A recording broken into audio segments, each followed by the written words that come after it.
Headlines. Janasena 12వ ఆవిర్భావ సభలో party అధినేత డిప్యూటీ సీఎం పవన్ కళ్యాణ్ పలు భాషల్లో ప్రసంగించారు. తద్వారా ఆయా రాష్ట్రాల్లోని తన అభిమానులను పలకరించారు.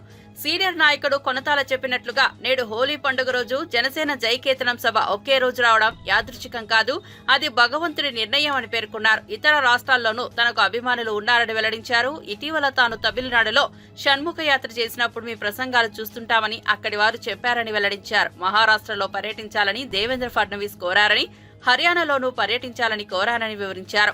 ఎన్డీఏ కూటమి ప్రభుత్వం తాను మహారాష్ట్రలో ఎన్నికల ప్రచారంలో పాల్గొన్నారని, తాను ప్రచారం చేసిన నియోజకవర్గాల్లో ఒకటి తప్ప అన్ని చోట్ల కూటమి గెలిచిందని తెలిపారు. ఈ క్రమంలో పవన్ హిందీ, తమిళం, మరాఠీ, కన్నడ భాషల్లో ప్రసంగించారు.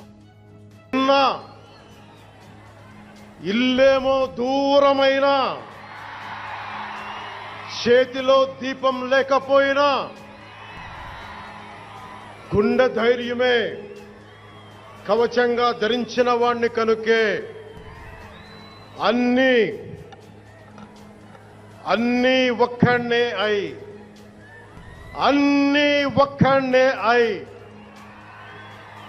2014లో జనసేన పార్టీని స్థాపించాం. భావ తీవ్రత ఉంది గనుకే 2018లో పోరాట యాత్ర చేశాం. ఓటమి భయం లేదు కాబట్టే 2019లో పోటీ చేశాం. ఓడినా అడుగు ముందుకే వేశాం. మనం నిలబడ్డాం, పార్టీని నిలబెట్టాం. మనం నిలదొక్కుకున్నాం. మనం నిలదొక్కుకోవటమే కాకుండా 4 దశాబ్దాల టీడీపీ పార్టీని కూడా నిలబెట్టాం.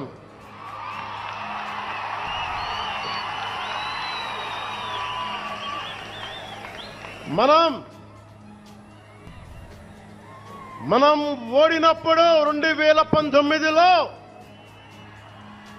మీసాలు మెలేశారు, జబ్బలు చరిచారు, తొడలు కొట్టారు, మన ఆడపడుచుల్ని అవమానించారు, ప్రజల్ని నిరంతరం హింసించారు. ఇదే న్యాయం అని మన నాయకులు, మన జన సైనికులు, మన వీర మహిళలు అందరూ అడిగితే, గొంతెత్తితే జయకేతనం సభలో జనసేన పార్టీ ఎమ్మెల్సీ నాగబాబు ఆసక్తికర వ్యాఖ్యలు చేశారు. ఇటీవల జగన్ చేసిన వ్యాఖ్యలు నవ్వు తెప్పించే విధంగా ఉన్నాయని అన్నారు. జగన్ వంటి హాస్యనటుడు ఎన్నో కలలు కన్నాడని, మరో 20 ఏళ్ల వరకు కలలు కంటూనే ఉండాలని జగన్ కు నా సలహా అని పేర్కొన్నారు. నోరు ఉంది కదా అని ఇష్టం వచ్చినట్లు మాట్లాడితే ఏం జరుగుతుందో మొన్నటి ఎన్నికల్లో చూశామని తెలిపారు. ప్రజలు ప్రతిపక్ష హోదా కూడా లేకుండా చేశారని నాగబాబు పేర్కొన్నారు. పిఠాపురం ప్రజలు జన సైనికులకు రుణపడి ఉన్నామని స్పష్టం చేశారు. 2 minutes ఎక్స్ట్రా ఉంటుంది తాతారావు గారు, కొంచెం నన్ను అలౌ చేయండి. 2 నిమిషాలంటే కొంచెం కష్టం. సో కొన్ని సందర్భాల్లో మాట్లాడటం,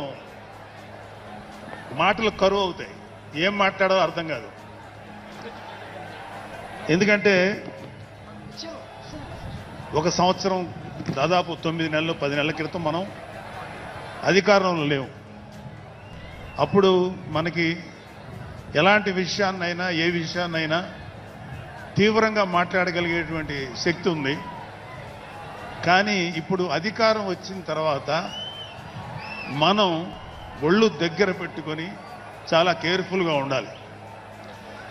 అలా ఒళ్ళు దగ్గర పెట్టుకోకుండా నోటికొచ్చినట్లు మాట్లాడితే ఏం జరుగుతుందో మనందరం కళ్ళారా చూస్తున్నాం. ఇవాళ అహంకారం తలకెక్కి నోటికొచ్చినట్లు మాట్లాడి, చిన్న పెద్ద తేడా లేకుండా బిహేవ్ చేసినటువంటి, మాట్లాడినటువంటి కొంతమంది ప్రతిపక్ష అని చెప్పలేములేండి, ప్రతిపక్షం లేదు కదా, నాయకులకి ఏం జరిగిందో తెలుసుకున్నాం. కాబట్టి ప్రతి మాట ఆచితూచి మాట్లాడాలి. సో అందుకని కొంచెం అది కూడా కాకుండా మేమందరం కూడా మాకు కొన్ని లిమిటేషన్స్ ఉన్నాయి. మన ప్రెసిడెంట్ గారు ఏమాత్రం ఒక మాట తేడాగా మాట్లాడినా ఒక ఏ విధంగానూ స్పేర్ చేయనటువంటి వ్యక్తి, ఒక డిసిప్లైన్డ్ లీడర్ ఆయన. సో ఆయన ఆధ్వర్యంలో చాలా జాగ్రత్తగా పనిచేస్తాం, జాగ్రత్తగా మాట్లాడతాం. Thank you very much. అసలు ఒక 12 సంవత్సరాల కాలం అంటే మన హిందూ సాంప్రదాయంలో 12 సంవత్సరాలకి ఒక ప్రత్యేకత ఉంది. మన కృష్ణా, గోదావరి లాంటి నదులకి పుష్కరాలు జరుగుతుంటాయి. చాలా పవిత్రమైన రోజులు అవి. అలాగా మిగతా అన్ని ఆవిర్భావ సభలు ఒక ఎత్తు అయితే ఈ 12వ ఆవిర్భావ సభ ఒక నదికి వచ్చిన పుష్కరాలు ఎంత పవిత్రమైనయో అంత గొప్ప. మంగళగిరిలోని శ్రీ లక్ష్మీ నరసింహస్వామి వారి దివ్య రథోత్సవంలో ఆంధ్రప్రదేశ్ మంత్రి నారా లోకేష్ పాల్గొన్నారు. భక్తులతో కలిసి స్వామివారి రథాన్ని లాగి విశేష పూజలు నిర్వహించారు. ఈ సందర్భంగా ఆలయ పరిసరాల్లో భక్తుల సందడి నెలకొంది. దేవాదాయ శాఖ అభివృద్ధికి ప్రభుత్వం కృషి చేస్తుందని లోకేష్ వెల్లడించారు.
మాజీ ముఖ్యమంత్రి బీఆర్ఎస్ అధినేత కేసీఆర్ పై తెలంగాణ ముఖ్యమంత్రి రేవంత్ రెడ్డి చేసిన వ్యాఖ్యలపై బీఆర్ఎస్ నేత శ్రీనివాస్ గౌడ్ ఆగ్రహం వ్యక్తం చేశారు. మాకు స్టేచర్ ఉందని విర్రవీగితే స్టేచర్ మీదకు వెళ్లారు, తర్వాత వెళ్లేది మార్చురీకే అని కేసీఆర్ ను ఉద్దేశించి రేవంత్ రెడ్డి మాట్లాడారని బీఆర్ఎస్ నేతలు ఆగ్రహం వ్యక్తం చేస్తున్నారు. ఈ వ్యాఖ్యలపై శ్రీనివాస్ గౌడ్ స్పందిస్తూ రేవంత్ రెడ్డి చేసిన మార్చురీ వ్యాఖ్యలు అత్యంత హేయమైనవని, ఆ వ్యాఖ్యలను వెనక్కు తీసుకోవాలని డిమాండ్ చేశారు. తండ్రి వంటి కేసీఆర్ మరణం కోరుకుంటారా అని ఆగ్రహం వ్యక్తం చేశారు. గతంలో అసెంబ్లీ ఎలా జరిగింది, ఇప్పుడు ఎలా జరుగుతుందో ప్రజలు చూస్తున్నారని ఆయన అన్నారు. కాంగ్రెస్ హయాంలో సభ కౌరవ సభను తలపిస్తోందని అన్నారు. ప్రజా సమస్యలు ఎక్కడ చర్చించకుండా ఇచ్చిన హామీలు ఏమడుగుతారో ఏమని, ప్రజా సమస్యలు ఎక్కడ తీస్తారో ఏమని ఏదో కొత్త అంశాన్ని తీసుకొచ్చి టైంపాస్ చేయాలా, తప్పుదో పట్టించాలా అని చెప్పేటువంటి ఆలోచన తప్ప వేరే ఏం లేదని ప్రజలు చర్చించుకుంటున్నారు. స్పీకర్ గారిని జగదీష్ రెడ్డి గారు ఎక్కడ అవమానపరచలేదు. మాకు చట్టసభలు స్పీకర్ గారన్న సభ అన్న గౌరవం. ఒక దళితుడు అని అవమానించడం లేనిపోని అపవాదం వాడేస్తున్నారు. మళ్ళా అంటే దళితులకు ఏదో బీఆర్ఎస్ పార్టీ వ్యతిరేకం అన్నట్లు. కాంగ్రెస్ పార్టీ వ్యతిరేకం, బీఆర్ఎస్ పార్టీ ఎప్పుడు వ్యతిరేకం కాదు. బీఆర్ఎస్ పార్టీ దళితుల పట్ల ప్రేమ ఉంది కాబట్టే ప్రపంచంలో ఎక్కడ లేనటువంటి అతిపెద్ద అంబేద్కర్ విగ్రహాన్ని పెట్టింది బీఆర్ఎస్ పార్టీ. సచివాలయానికి బాబాసాహెబ్ అంబేద్కర్ గారి పేరు పెట్టింది బీఆర్ఎస్ పార్టీ. దళితులను ఆర్థికంగా అభివృద్ధి చేయాలని చెప్పని దళిత బంధు తీసుకొచ్చింది బీఆర్ఎస్ పార్టీ.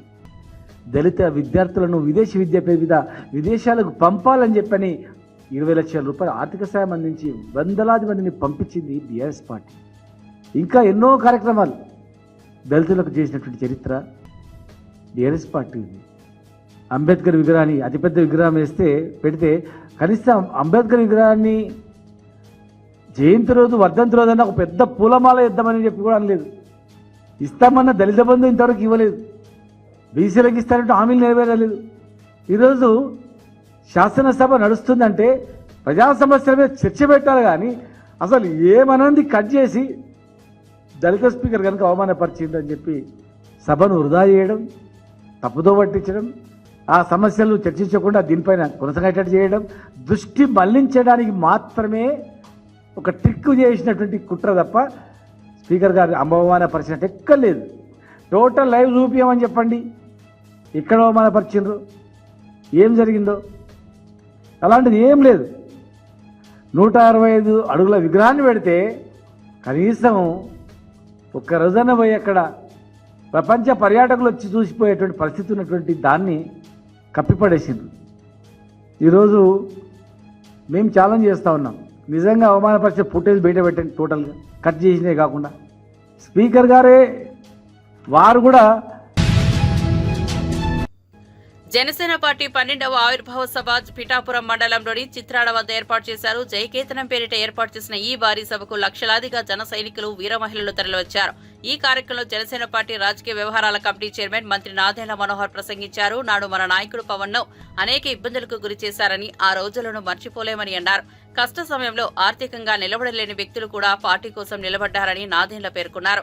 తనతో పాటు నిలబడిన ప్రతి ఒక్కరిని పవన్ గౌరవించారని వెల్లడించారు.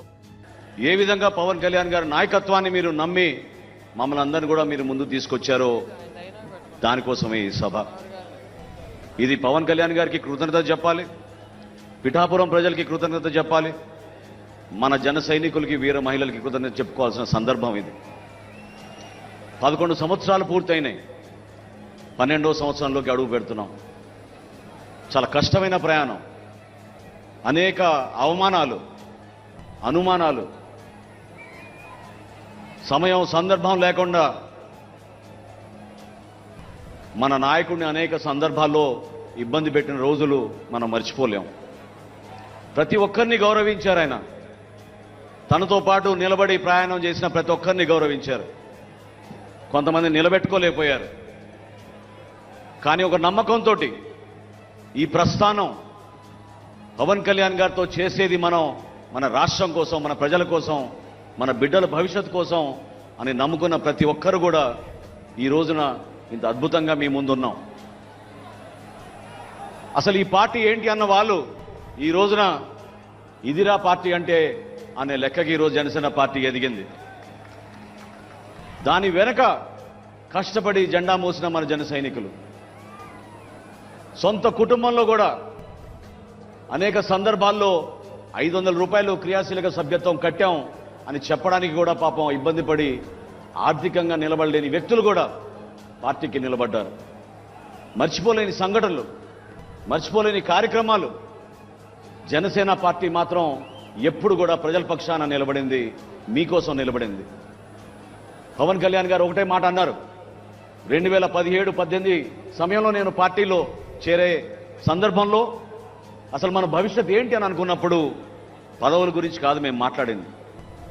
ఆయన ఆ రోజు కోరింది మనం కష్టపడి ఒక అద్భుతమైన యువతరాన్ని నాయకత్వంగా మనం మార్చగలిగితే అదే చాలు మనకి ఈ ప్రయాణంలో అంతకన్నా ఏంటనే మాట ఆయన అన్నారు. ఆలోచించండి ఒకసారి. ఈ రోజున పార్టీ నిర్మాణం అనేది చాలా కష్టమైన పని. ఒక సంవత్సరంలోనో, ఒక 4 రోజుల్లోనో, నెల రోజుల్లోనో జరగదు. ఈరోజు జనసేన పార్టీలో 12,32,000 మంది క్రియాశీలక సభ్యత్వం తీసుకున్నారంటే 11 సంవత్సరాల నుంచి పవన్ కళ్యాణ్ కేంద్రంలో బీజేపీ చిత్తశుద్ది లేని పాలనను కొనసాగిస్తోందని బోరిగిరి ఎంపీ చాంబల్ కిరణ్ కుమార్ రెడ్డి ఆరోపించారు. గాంధీభవన్లో శుక్రవారం వేణుచరణ్, శ్రీకాంత్ యాదవ్లతో కలిసి నిర్వహించిన మీడియా సమావేశంలో ఎంపీ చాంబల కిరణ్ కుమార్ రెడ్డి మాట్లాడుతూ BJP floor leader Eleti Maheshwar రెడ్డిపై తీవ్ర స్థాయిలో మండిపడ్డారు. కాంగ్రెస్ ప్రభుత్వానికి పాలన చేత కాకపోతే రాజీనామా చేసి ప్రజా తీర్పు కోరాలని అసెంబ్లీలో మాట్లాడడాన్ని తప్పుపట్టారు. బీజేపీ నేత అయిన మహేశ్వర్ రెడ్డి కాంగ్రెస్ పార్టీలో ఏఐసీసీ ఇంప్లిమెంటేషన్ కమిటీ చైర్మన్ గా పనిచేశారని, బీజేపీలో చేరిన ఆయనకు ప్రస్తుతం ఆ పార్టీ పాలనపై అవగాహన లేదని విమర్శించారు. ఈ పాలన అంటే ఈ 1 year 3 months పాలన మీద మాట్లాడి కొన్ని బ్రౌనీ పాయింట్స్ స్కోర్ చేయడానికి ప్రయత్నం చేస్తున్నట్టుగానైతే క్లియర్ కనపడుతుంది. ఎందుకంటే ఆయన మాట్లాడిన దాంట్లో వాస్తవంగా ఇవాళ ఏదన్నా ఉంటే ప్రజా తీర్పును గౌరవించి చిత్తశుద్ధి లేని పాలన చేస్తున్నది బీజేపీ. మహేశ్వర్ రెడ్డి గారు మీరు చెప్పాలి, 2014లో బీజేపీ అధికారంలోకి వచ్చినప్పుడు సంవత్సరానికి 2 కోట్ల ఉద్యోగాలు ఇస్తా అని చెప్పింది. అంటే ఇప్పటికి ఎన్ని ఉద్యోగాలు ఇవ్వాలి? 22 కోట్ల ఉద్యోగాలు ఇవ్వాలి. ఏ లెక్కన చూసినా మన తెలంగాణ రాష్ట్రము ఉన్న జనాభా లెక్కల ప్రకారము 50 లక్షల ఉద్యోగాలు అయితే తెలంగాణకు రావాలి. సెంట్రల్ గవర్నమెంట్ లా సంవత్సరానికి 2 కోట్ల ఉద్యోగాలు ఇస్తే 11 నెలల్లో 22 కోట్ల ఉద్యోగాలు ఇస్తే తెలంగాణకు వచ్చే అటువంటి షేరు 50 లక్షల ఉద్యోగాలు రావాలి. మరి వచ్చినాయా? మరి నువ్వు నరేంద్ర మోడీ గారికి చెప్పు, చేతగాని పాలన కదా, ఇమ్మీడియట్ గా రాజీనామా చేయమను. నువ్వు తెలంగాణలో ఎట్లయితే 13 నెలల పాలననే ఇంత విమర్శించినప్పుడు 11 సంవత్సరాల పాలన మీద కూడా మాట్లాడాలి కదా మరి మీరు. ఎందుకంటే నువ్వు ప్రజానాయకుని, నీకు మంచి చిత్తశుద్ధి ఉంది, నీకు మంచి తెలివితేటలు ఉన్నాయి, మంచి వాక్చాతుర్యం కూడా పెంచుకున్నావు ఈ ఫ్లోర్ లీడర్ అయినాక. ఎందుకంటే తెలంగాణ ప్రజలకు అన్ని తెలుసు కదా బీజేపీ కూడా పరిపాలిస్తుందని. ఇక పోతే 15 లక్షల రూపాయలు ప్రతి అకౌంట్ లా ఇక వచ్చినా అప్పుడు మోడీ గారు 2014 వచ్చిన తర్వాత గత ప్రభుత్వాలల్లో గత వ్యాపారవేత్తలు, రాజకీయ నాయకులు అని చెప్పి అందరినీ బ్లేమ్ చేసుకుంటే వీళ్ళందరూ కూడా స్విస్ బ్యాంక్ అకౌంట్లలో నల్లధనం దాచిపెట్టిర్రు. ఇక నాది దండయాత్ర స్టార్ట్ అయింది, ఇక నన్ను గెలిపిర్రి, నేను తీసుకొచ్చి మీ అందరికీ 15 లక్షలు ప్రతి పేదవానికి వచ్చేటట్టు చేస్తే గన్ని 1000 కోట్లు మనకి స్విస్ బ్యాంక్ లో ఉన్నాయని అబద్ధాలు చెప్పారు. దాని గురించి ఈ రోజు కూడా నిమ్మకు నీరెత్తినట్టురు. మరి 15 లక్షలు ఎటుపోయినాయి? ఏ బ్యాంక్ అకౌంట్లలో వేసిరు, ఎవరికి వేసిరు, ఎంతమందికి వేసిరు, అసలు వేసిరా వేయలేదా? మరి వేయకపోతే మరి మీరు కూడా మీకు అధికారం ఉందా? మీరు పని నెరవేర్చలేనప్పుడు మీకు కూడా వర్తిస్తుంది కదా. మాకంటే ముందు 11 ఏళ్ళు పరిపాలించిన మీరు రాజీనామా చేయాల్సిన అవసరం ఉంది. ఈరోజు మాకు 5 ఏళ్ళు ఇచ్చిర్రు, మేము సంవత్సరంలోనే ఓర్చుకోలేకపోతుర్రు. మేము అక్కడికి అన్ని మేము ఇచ్చిన గ్యారంటీలు, రైతు రుణమాఫీ, 200 యూనిట్ల కరెంటు, 500 రూపాయల సిలిండరు, అవే కాక మేము చెప్పని ఇంటిగ్రేటెడ్ స్కూల్స్, నిన్నగాక మొన్న 6,000 కోట్లు, 5 లక్షల యువతకు ఉపాధి, వెనకబడ్డ వర్గాలకు, ఇవన్నీ మేము చేస్తుంది మీకు కనపడతలేదా? ఎందుకంత ఆవేశం? మీరు చేయకపోతేనే ఏం మాట్లాడొద్దు, మేమేం చేస్తుంటే పని జరుగుతున్న దాన్ని ఏదో మాట్లాడాలి. అసెంబ్లీలో మైక్ ఇస్తే మరి ఏదైనా మాట్లాడాలి కదా ఎదురు అని చెప్పి మాట్లాడటమే తప్ప దాంట్లో భారీ మెజార్టీతో గెలిపించిన మంగళగిరి వాసులకు జీవితాంతం గుర్తుండిపోయేలా అభివృద్ధి కార్యక్రమాలను రాబోయే 100 రోజుల్లో ప్రారంభిస్తున్నట్లు మంత్రి నారా లోకేష్ తెలిపారు. మంగళగిరి మండలం ఎర్రవారంలో జైన్ల ఆధ్వర్యంలో నిర్వహించిన భగవాన్ మహావీర్ గోశాలను కేంద్ర మంత్రి పెమ్మసాని చంద్రశేఖర్ తో కలిసి లోకేష్ ప్రారంభించారు. హోలీ పండుగ సందర్భంగా చిన్నారులు మంత్రి నారా లోకేష్ కి రంగులు పూశారు. మార్వాడీలు మంత్రి నారా లోకేష్ ను, కేంద్ర మంత్రి పెమ్మసాని చంద్రశేఖర్ ను ఘనంగా సన్మానించారు. రాబోయే 100 రోజులలో మంగళగిరి నియోజకవర్గంలో భూగర్భ డ్రైనేజీ, నిడమర్రు ఫ్లైఓవర్ పనులను, పేదలకు ఇళ్ల స్థలాలు ఇచ్చే కార్యక్రమానికి శ్రీకారం చుట్టబోతున్నామని మంత్రి లోకేష్ చెప్పారు. దుగ్గిరాల శుభం మహేశ్వరి కోల్డ్ స్టోరేజ్ బాధితులకు వచ్చే నెలలో అందిస్తామని మంత్రి పెమ్మసాని చంద్రశేఖర్ చెప్పారు.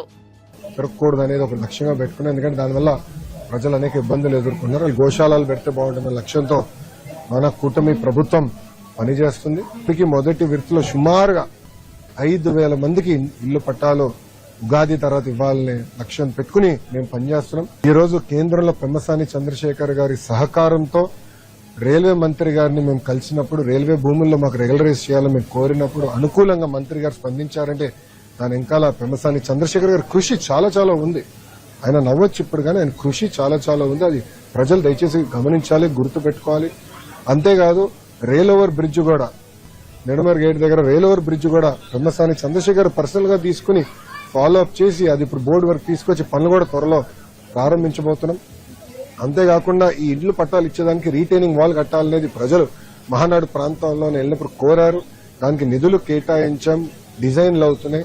ఇప్పుడు దానిపైన రోడ్ కూడా వేద్దాం. అంటే 4 లేన్ రోడ్ వేస్తే ట్రాఫిక్ చాలా ఈజ్ అవుట్ అవుతున్న లక్ష్యంతో మొత్తం డిజైన్ చేస్తున్నాం. దీంతో పాటు ఏదైతే ఆనాడు నేను చెప్పాను, పార్కుల అభివృద్ధి కానివ్వండి, చెరువుల అభివృద్ధి కానివ్వండి, శ్మశానాల అభివృద్ధి కానివ్వండి, కమ్యూనిటీ భవనాలు, రైతు బజార్లు, ఇంకో పక్కన social welfare hostel, BC welfare hostel, ప్రభుత్వ పాఠశాలలు, ఇట్లా దాదాపు మీరు చూస్తే 100 అభివృద్ధి కార్యక్రమాలకి కూటమి ప్రభుత్వం శ్రీకారం చుట్టింది. అన్ని డిజైన్లు అయిపోయినాయి, టెండర్ దశకు వచ్చింది. టెండర్లని దేవుడి సహకారంతో ఏప్రిల్ మే మాసంలో పూర్తి చేసి భూగర్భ డ్రైనేజ్ కానివ్వండి, భూగర్భ నీరు కానివ్వండి, అంటే వాటర్ పైప్ లైన్ కానివ్వండి, భూగర్భ గ్యాస్, భూగర్భ పవర్ కూడా ఇవ్వాలని మంగళగిరి లక్ష్యం పెట్టుకుని పనిచేస్తున్నా. నిడమర ఆరోగ్య విషయంలో పెమ్మసాని చంద్రశేఖర్ గారి నాయకత్వంలో ఆయన కేంద్ర ప్రభుత్వం దృష్టికి తీసుకెళ్లారు. అది 6 లేనా 4 లేనా అనే దానిపైన కొంచెం చర్చ జరిగింది. దానివల్ల 1 నెల ఆలస్యమైన విషయం వాస్తవం. కానీ ఇప్పుడు 4 లేన్, ఎందుకంటే ఇన్ అండ్ అవుట్ 4 లేను, 6 లేన్ అవసరం లేదని 4 లేన్ రోడ్ అది మేము డిజైన్ చేసాం. అది మన రైల్వే బోర్డు కూడా పంపిస్తాం జరిగింది. నేను అనుకుంటాం మహా అంటే ఇంకా ఒక 8 నెలల నుంచి 12 నెలలు పడుతుంది. ఇప్పుడు కరకట్ట రోడ్ పూర్తి చేయాలి, సీడ్ యాక్సెస్ రోడ్ పూర్తి చేయాలి. దాని తర్వాత మనకి E12, E11, E13 ఢిల్లీ కేంద్రంగా బీజేపీపై కాంగ్రెస్ కుట్రలకు తెరలేపిందని బీజేపీ సీనియర్ నేత రాజ్యసభ ఎంపీ లక్ష్మణ్ సంచలన వ్యాఖ్యలు చేశారు. హైదరాబాద్ లో మీడియాతో మాట్లాడుతూ దక్షిణాదిలో బీజేపీ శరవేగంగా బలపడుతోందని, అందుకే డిలిమినేషన్ పేరుతో తమిళనాడులో అధికారంలో ఉన్న డీఎంకే దేశవ్యాప్తంగా దుష్ప్రచారం చేస్తోందని మండిపడ్డారు. నియోజకవర్గాల పునర్విభజనతో ఎలాంటి నష్టం ఉండదని, ఎందుకు ఇంత రాద్ధాంతం చేస్తున్నారో వారికే తెలియాలని తీవ్ర అసహనం వ్యక్తం చేశారు. ఎన్నికల్లో బీఆర్ఎస్ పోటీ కూడా లేకుండా కాంగ్రెస్ పార్టీ సిట్టింగ్ సీట్ను కోల్పోయి ఇవాళ అవసాన దశకు చేరుకుంటా ఉన్నది. దక్షిణాది రాష్ట్రాల్లో పార్టీ ఎక్కడుంటున్న వాళ్లకు ఇది కనువిప్పు కావాలా. పార్లమెంట్ ఎన్నికల్లో రేవంత్ రెడ్డి గారు నీకు 5 నెలలకే ప్రజలు ఏ రకంగా మరి మీ ప్రభుత్వం పట్ల విసిగిపోయిన ప్రజలు 8 మందిని కాంగ్రెస్ గెలిపిస్తే బీజేపీ 8 మంది ఎంపీలను గెలిపించింది. 35% ఓట్లు సాధించినటువంటి బీజేపీ తెలంగాణలో ఒక తిరుగులేని శక్తిగా మారుతూ ఉన్నది. కర్ణాటకలో అధికారానికి వచ్చేదానికి ఇవాళ సర్వం సన్నద్ధమవుతూ ఉన్నది. తమిళనాడులో మొన్న ఒంటరిగానే పోటీ 11% ఓట్లు వచ్చినాయి. కాబట్టి రేపు మళ్ళీ అక్కడ కూడా ఎన్డీఏ కూటమి అధికారంలోకి వచ్చే అవకాశాలు ఉన్నాయని గ్రహించి వీళ్ళందరూ కూడా కుట్రలు బండి డిఎంకే, కాంగ్రెస్, బీఆర్ఎస్ ఈ రకంగా ప్రాంతీయ విద్వేషాలు సృష్టించేటువంటి ప్రయత్నాలకు ఇవాళ కాంగ్రెస్ పూనుకుందంటే, రేవంత్ రెడ్డి గారు నేను అఖిలపక్ష సమావేశానికి హాజరవుతానని, కేటీఆర్ గారు మేము హాజరవుతానని పోటీపడి ఏదైతే ఇవాళ మీరు అఖిలపక్ష సమావేశం గురించి మాట్లాడుతున్నారో నేను సూటి కడుతున్నాను. ఇవాళ రేవంత్ రెడ్డి గారు నువ్వు ఇచ్చినటువంటి గ్యారంటీల మీద, ఈ 420 హామీల మీద ఎందుకు మళ్ళీ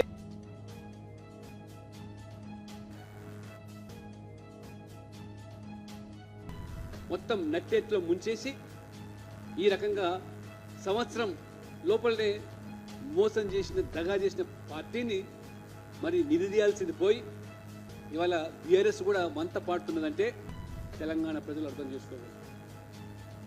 పైపెచ్చి రేవంత్ రెడ్డి గారు మాట్లాడుతున్నారు, నేను అఖిలపక్ష సమావేశం పెడతాను, దక్షిణాదికి సంబంధించినటువంటి మరి అన్ని పార్టీలను పిలుస్తాం, ఈ రాష్ట్రం నుంచి కూడా కేంద్ర మంత్రి కిషన్ రెడ్డి గారిని ఆహ్వానిస్తాను చెప్తాను. నేను సూటి అడుగుతున్నాను. మొదట మరి ఉట్టికెక్కనైనా ఏదో ఆకాశానికి మరి నిచ్చెన పెట్టేసినట్టు ముందు నీ తెలంగాణ సంగతి తేల్చండి. నువ్వు ఇచ్చిన హామీలేంటి, గ్యారెంటీలు ఏమిటి, ఎందుకు అమలు చేయలేకపోతున్నావు? మన ఇండియా కాంక్లేవ్లో నేను 3,75,000 కోట్ల అప్పు ఉందనుకొని కాశీనాయన జ్యోతి క్షేత్రం పరమ పవిత్రమైనదని, మహారాష్ట్ర, కర్ణాటక నుండి భక్తులు కూడా వచ్చే ప్రాంతమని, అలాంటి క్షేత్రం మీద అటవీ శాఖ అధికారులు దాడులు చేయడం వెనుక ఏపీ ప్రభుత్వం హస్తం ఉందని వైఎస్ఆర్సీపీ నేత మల్లాది విష్ణు విమర్శించారు. ఎలాంటి నోటీసులు ఇవ్వకుండా కూల్చివేయడం నిజంగా దారుణమన్నారు. తాడేపల్లిలోని వైఎస్ఆర్సీపీ కేంద్ర కార్యాలయం నుంచి మల్లాది విష్ణు మాట్లాడుతూ కాశీనాయన క్షేత్రం మీద జరిగిన దాడి హైందవ ధర్మం మీద జరిగిన దాడిగా పేర్కొన్నారు. పవన్ కళ్యాణ్ పరిధిలోని అటవీ శాఖ ఈ దారుణానికి పాల్పడిందని మల్లాది విష్ణు స్పష్టం చేశారు. విజయవాడ వేదికగా అలాగే కృష్ణా పుష్కరాల్లో గుళ్ళు కూలగొట్టారు. గోదావరి పుష్కరాల్లో అక్కడ ప్రజలు ఎంతమంది చనిపోయారో మనకు తెలుసు. అక్కడ జరిగినటువంటి 1000 కాళ్ళ మండపం, తిరుపతిలో 1000 కాళ్ళ మండపాన్ని మీ హయాంలోనే కూల్చేయడం జరిగింది. అలాగే సదావర్తి భూములు, మీరు అధికారంలో ఉన్నప్పుడు సదావర్తి భూములన్నీ కూడా ఏం జరిగిందో కూడా ఆంధ్ర రాష్ట్ర ప్రజలు తెలుసు. ఆఖరికి రాముడి తల తీసినటువంటి వ్యక్తికి 5 లక్షల రూపాయలు ముఖ్యమంత్రి సహాయ నిధి నుంచి చెక్కు ఇచ్చారనంటే మీరు హిందూ ధర్మం మీద కానీ, దేవాలయాల మీద కానీ, లేకపోతే దేవుడికి సంబంధించిన విషయాల మీద మీరు సానుకూలంగా ఏ రకంగా స్పందిస్తారని చెప్పి ప్రజలు భావిస్తారు. ఇంత పెద్ద సంఘటన జరిగితే 10 రోజులు గడిస్తే ఆ సంబంధించినటువంటి శాఖకు సంబంధించినటువంటి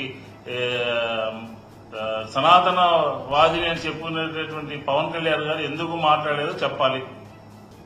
ఆయన చూడండి, తిరుమల తిరుపతి దేవస్థానంలో జరిగితే ఇమీడియట్ గా ఈయన పోయి ఆయన శాఖ కాకపోయినా, ఆయనకి సంబంధం లేకపోయినా ఆయన తిరుపతి పోయి క్షమాపణలు చెప్తారు.